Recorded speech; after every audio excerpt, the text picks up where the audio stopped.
Trump administration.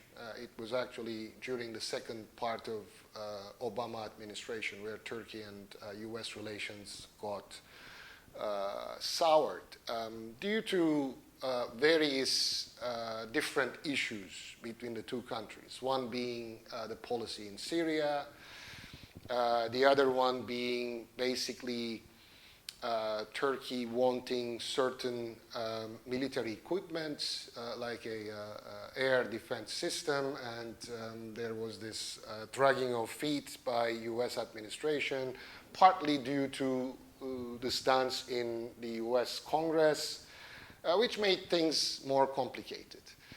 During the Trump administration, and especially when Turkey entered into a new governing system with this new presidential system that Turkey have, the nature of relationship changed. In the past, US-Turkey relations have always been on the institutional level. The decision-making in Turkey has always been more like institutionally created. For example, if an important foreign policy decision would have been taken, it included the president, the prime minister, and the foreign ministry, as well as, if needed, the army. But now, during the Trump administration, Erdogan and Trump created a personal rapprochement, and most of the time the relation was more on the personal level. The locus of decision making in Turkey changed from the institutions more to the presidency in Turkey. So the foreign ministry effectively, or the Ministry of Defense, sort of sidelined, or they became less relevant. But I don't think that that's a very healthy way of following relationship between these two NATO allies. What I expect during Biden administration is that, just like I mentioned before, Biden will probably turn his face to the other side of the transatlantic, try to repair the relations damaged during Trump administration with the NATO allies, with the European partners and all that.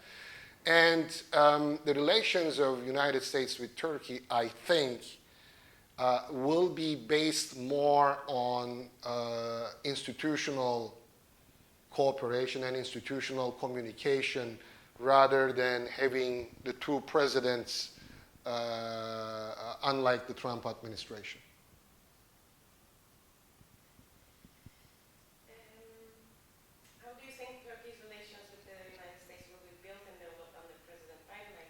Mm-hmm. What will change? What aspects will affect this? If you want to add anything else on your already made remarks. One important aspect, I think that, of course, when Biden will come to the office, he has a lot to do both domestically as well as on the international platforms. One thing that the populist Trump administration created was this tension in the United States, which Biden needs to repair, as well as, just like any other populist leader, he damaged the credibility and the legitimacy of the domestic institutions like the judiciary and all that. So he will try to, repair all these things in addition to his struggle with COVID-19. So that's a tall order. He will have to put a lot of effort and time on domestic issues. But at the same time, he will try to repair, as I said, the damaged relationships with the former partners and allies of United States.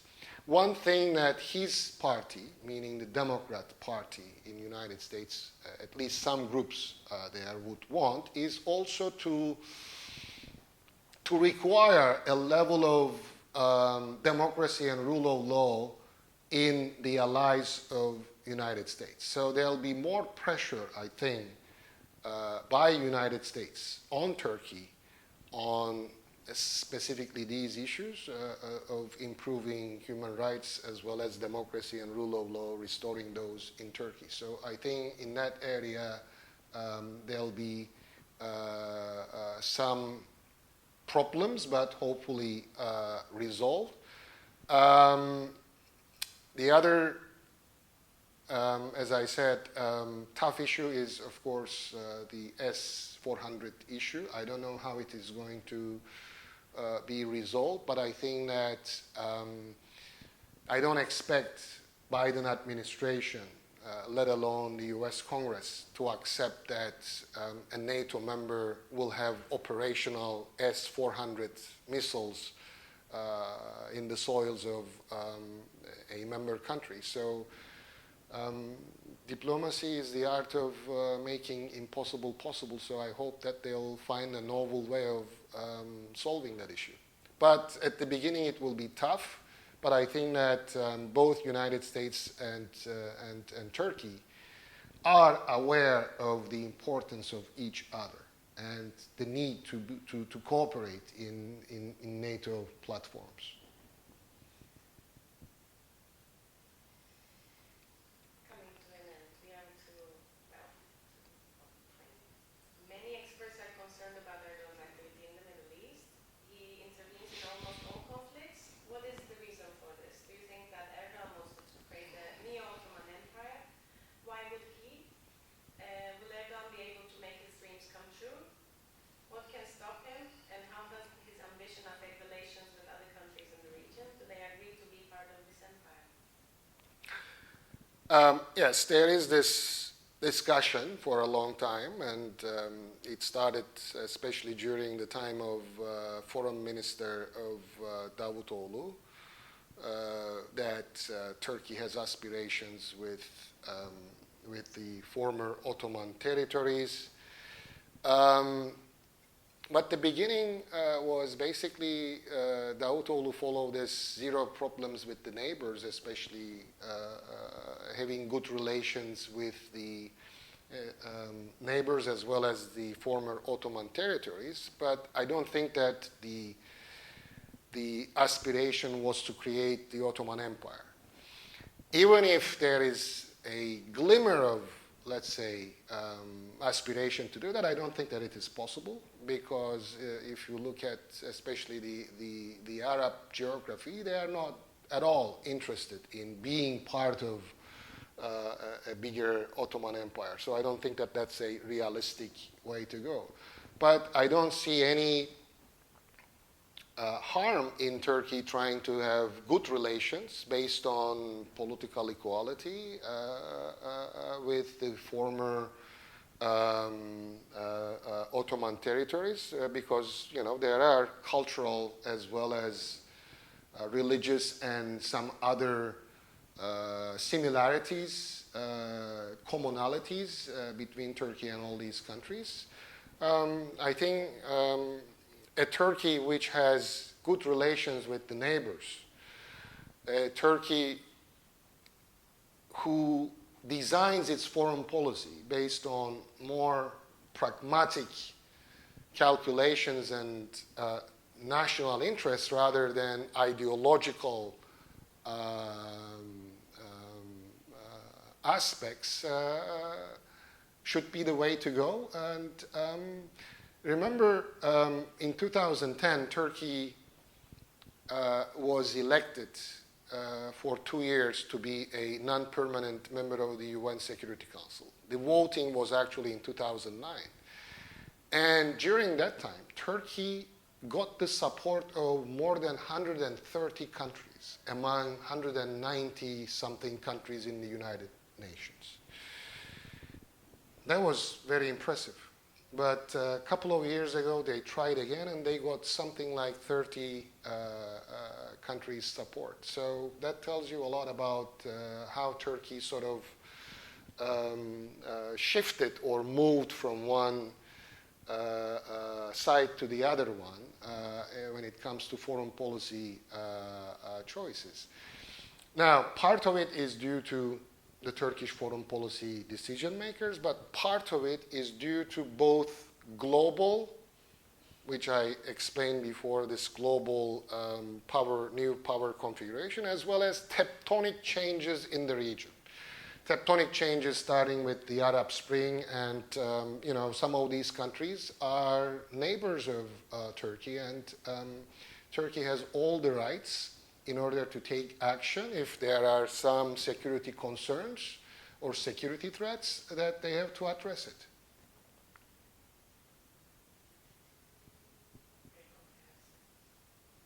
How do you generally rank the foreign policy of President Erdogan?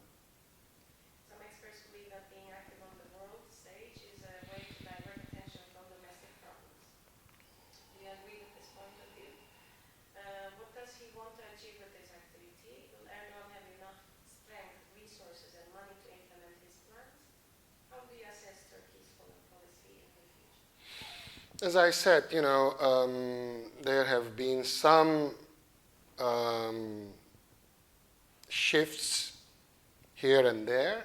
Part of it, as I said, is due to the global power configuration and partly due to the tectonic regional changes. But partly Turkey itself, I believe, have followed, to me, some faulty, some problematic foreign policy steps, starting with Syrian conflict.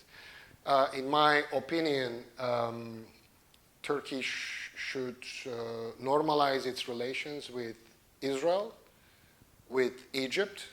As I said, it should be more pragmatic rather than ideological when it comes to foreign policy design. And in the future, with the legitimate government of Syria, that Turkey needs to normalize its relationship. Turkey is a middle power.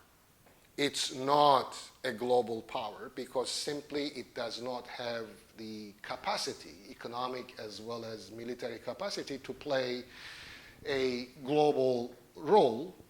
But Turkey used to play a very constructive role under NATO when it comes to peacekeeping, for example, in Kosovo and many other places. I hope that Turkey returns to that. But it takes both domestic as well as international changes for Turkey to sort of shift back to that kind of policy. Questions are finished. If there's anything you want to add? No, thank you. I'm fine.